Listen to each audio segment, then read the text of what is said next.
श्रद्धेय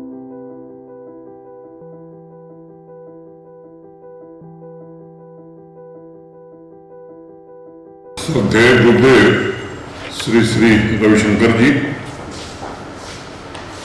भारत के शिक्षा मंत्री सम्माननीय डॉक्टर रमेश पोखरियाल निशंक जी, अध्यक्ष संचालक मंडल IIM जम्मू डॉक्टर मिलिंद कांबले जी, भारतीय प्रबंध संस्थान जम्मू के निदेशक प्रोफेसर विद्याशंकर सहाय जी, IIM जम्मू के सभी प्राध्यापकगण,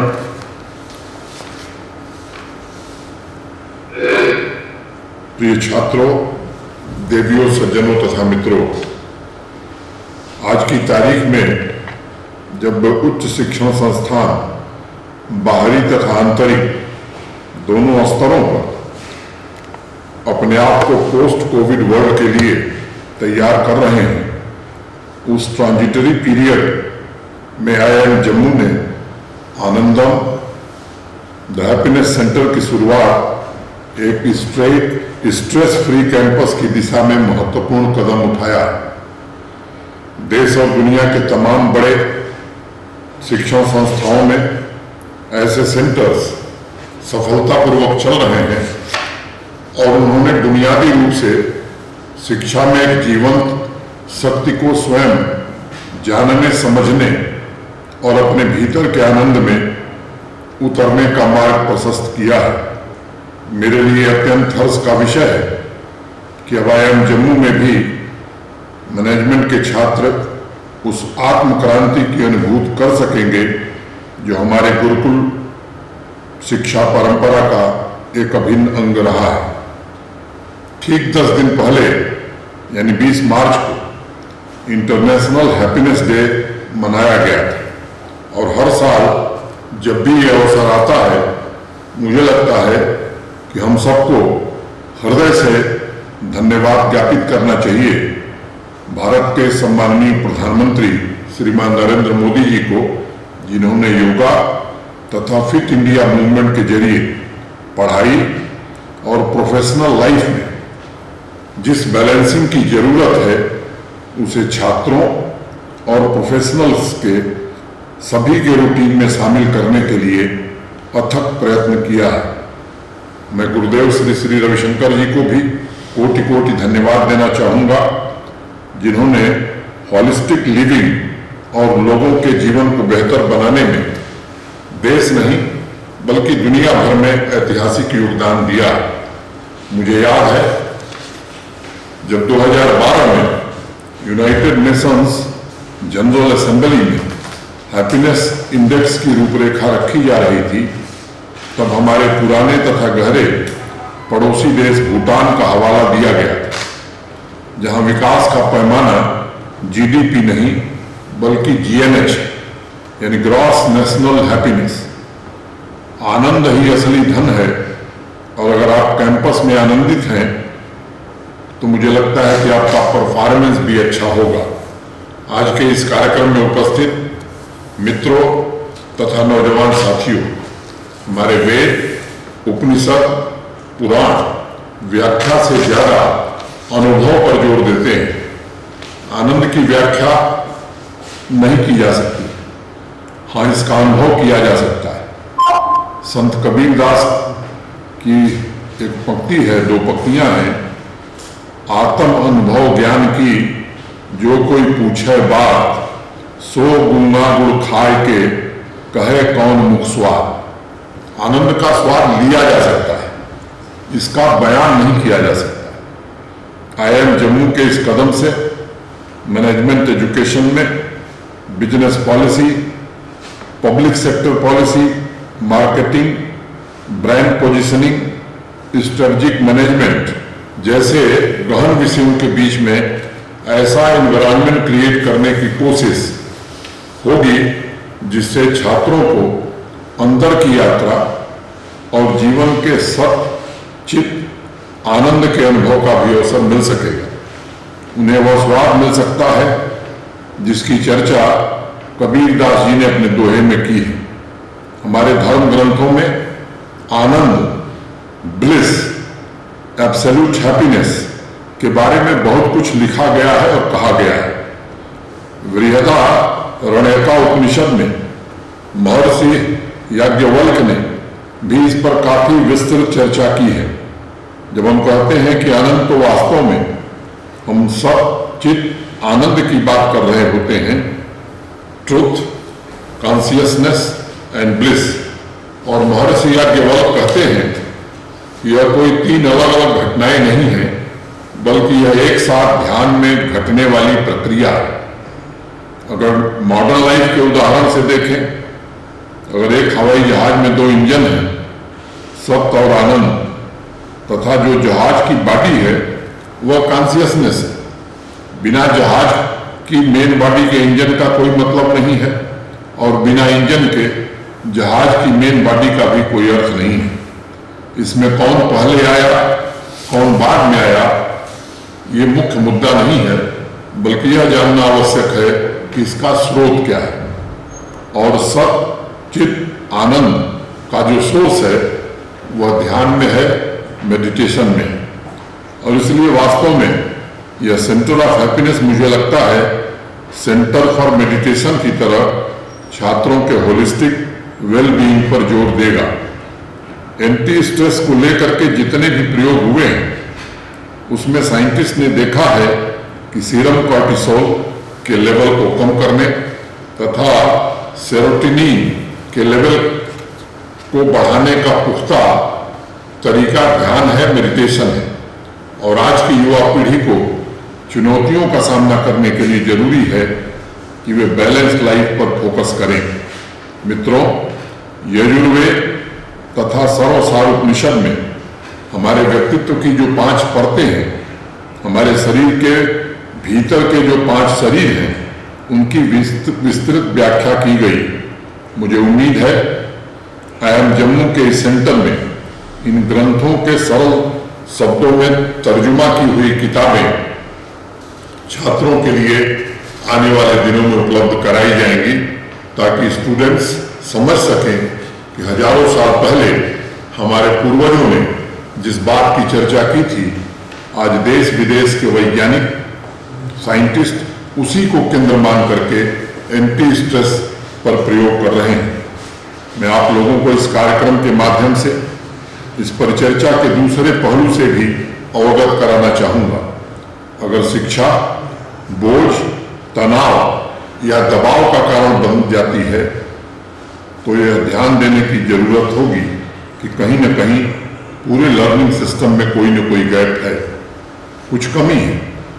नई शिक्षा नीति, जिसका जिक्र भी श्री रविशंकर जी ने किया, के माध्यम से इस बात को इंगित किया गया है कि छात्रों को उनकी रुचि के हिसाब से पढ़ाई की व्यवस्था की जाए तथा वर्क लाइफ बैलेंस को मेंटेन किया जाए। यह हमारी परंपरा का हिस्सा रहा, चाहे गुरुकुल हो या कामगारों की जगह हो। इस बात का विशेष रूप से ध्यान रखा जाता था, लोग आनंद मग्न हों।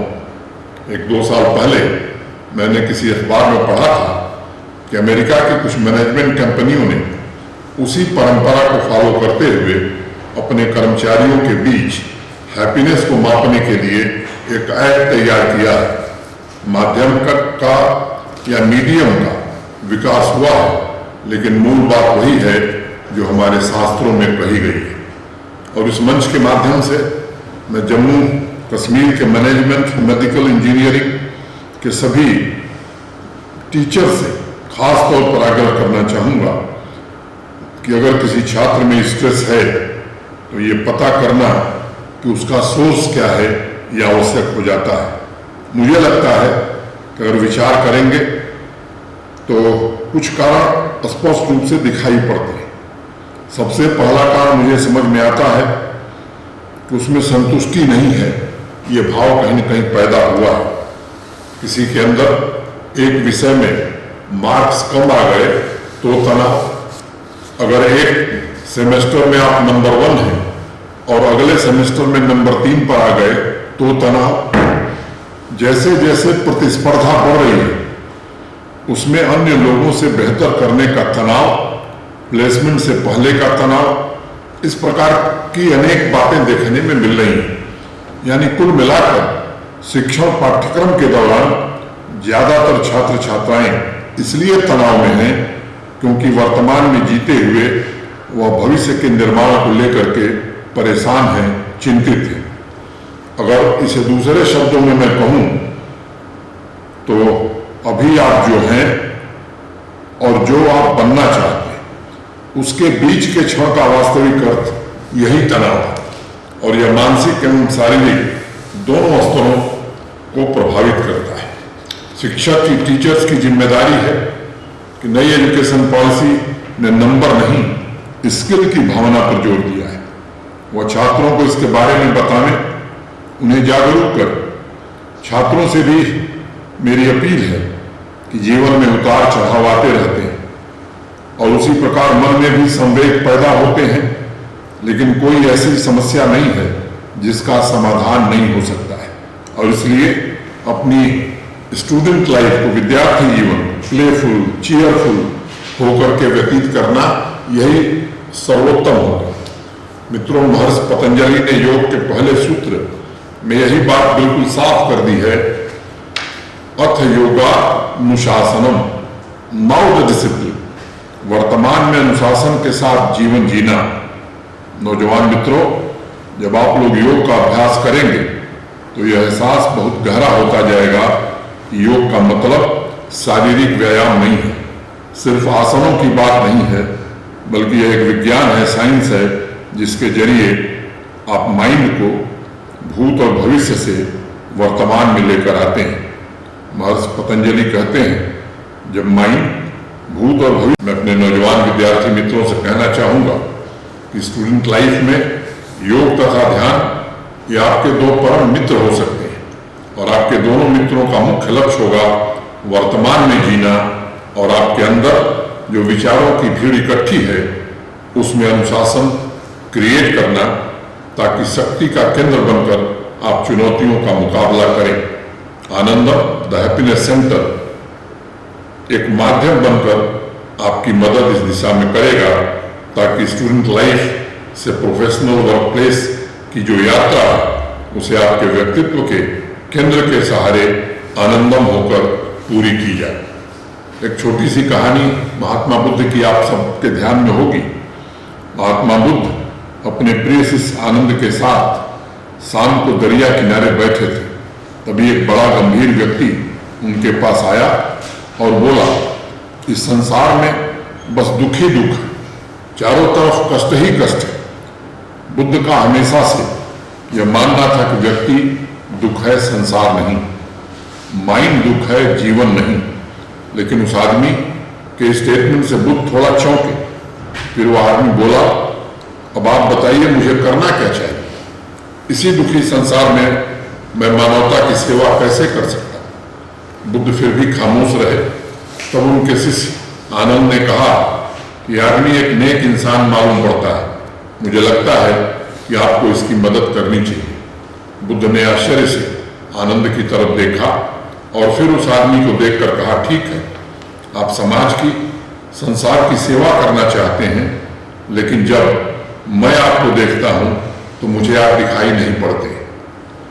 बाहर अंदर बहुत भीड़ है, जब यह भीड़ हटेगी तब आप अपने आप को प्राप्त कर सकेंगे, और जब अपने आप को आप पालेंगे तो आपके व्यक्तित्व में केंद्रित अनुशासन का जन्म होगा, और जो भी कार्य आप करना चाहते हैं वो आप कर सकते हैं। इसलिए महर्षि पतंजलि ने कहा, अनुशासन मतलब स्वयं होने की क्षमता, जानने की क्षमता तथा सीखने की क्षमता। इसलिए कहते हैं, खुद को जानना बड़ा आवश्यक है।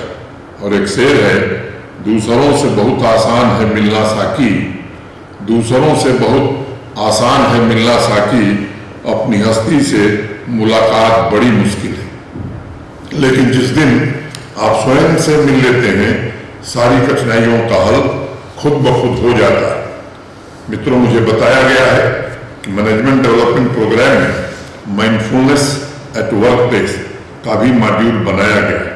यह अत्यंत महत्वपूर्ण है। इसका मतलब माइंड को छोड़ना नहीं है, बल्कि उसके प्रति अवेयर होना है।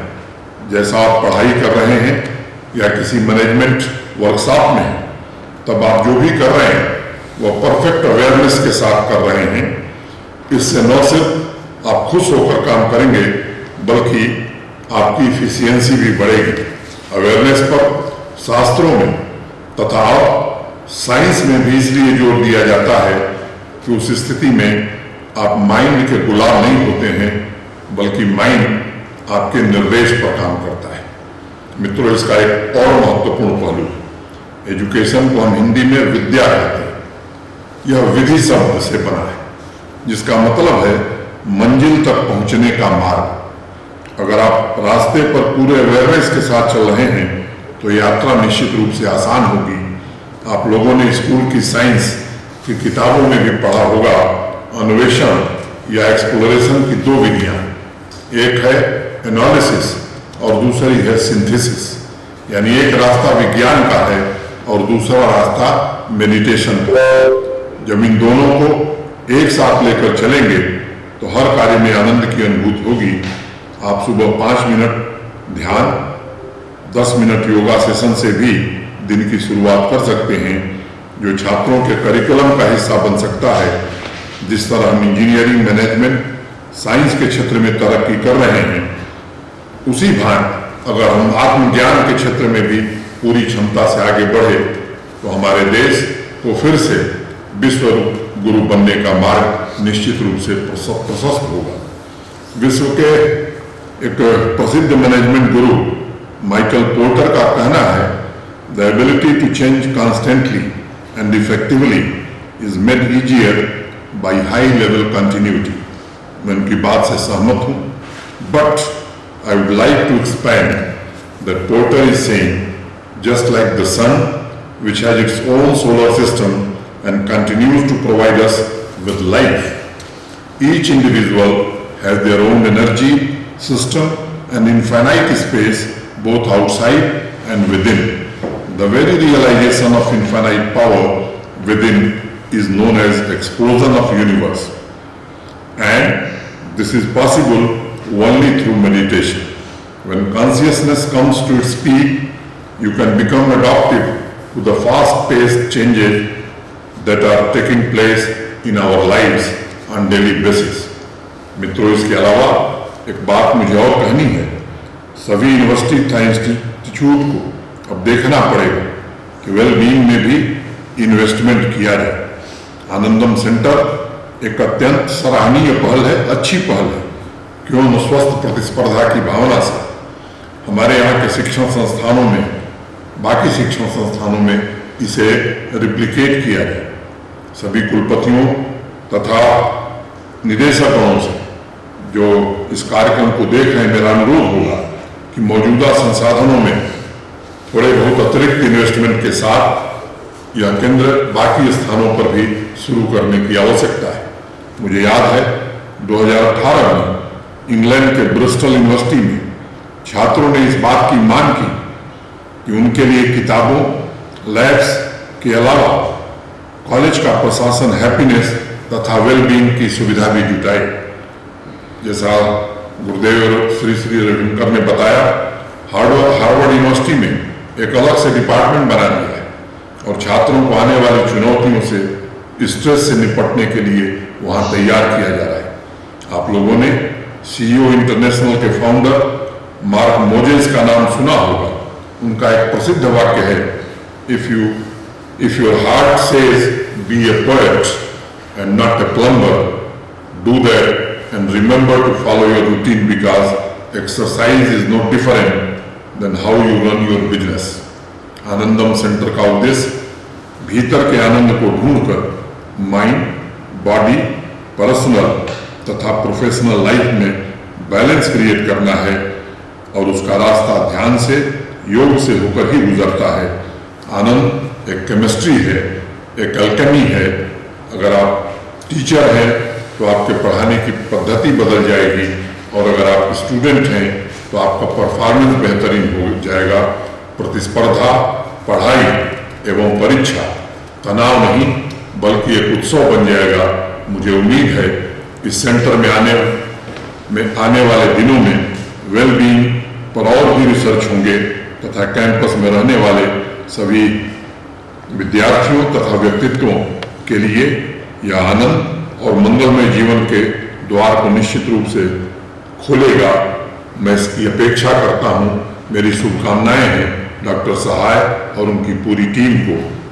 आने दो भीतर उषा की किरणों को, हवा की लहरों को, फूलों की सुगंधों को। आने दो भीतर जलती दोपहर, आने दो धूल भरे अंधड़, आने दो तूफानी बौछारें, किंचित मत डरो। आश्वस्त रहो, फिर झांकेंगी इसी खिड़की से भोर। पंछी फिर चहकेंगे, फूल फिर महकेंगे। मन की खिड़की को खुली रहने दो।